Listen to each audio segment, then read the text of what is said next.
What's up guys? In this tutorial, I will show you how to add music to your YouTube videos. First, open YouTube Studio.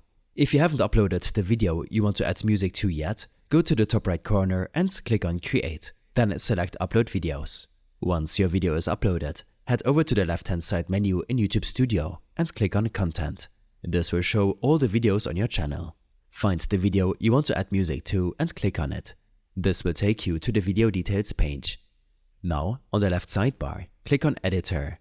In the video editor, you will see the timeline at the bottom of the screen.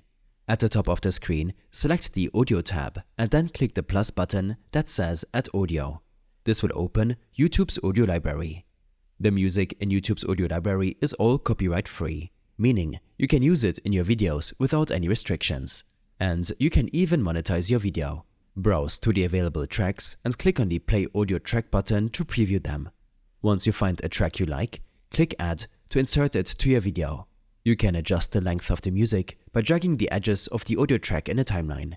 If you don't want it to play throughout the entire video, you can shorten it or adjust the starting point by dragging the track right or left. If the music is too loud or too quiet, click on the three dots to open a pop-up menu and adjust the volume to your preference. You will also see additional options like license info and remove. Once you're happy with how the music sounds, go to the top right corner and click on Save. YouTube will inform you that it might take a few hours to process the changes to your video. After processing is done, the music will be added to your video. You can apply this to public, unlisted and private videos as well. I hope this helped you out. Leave a comment if you have any questions and see you in the next one.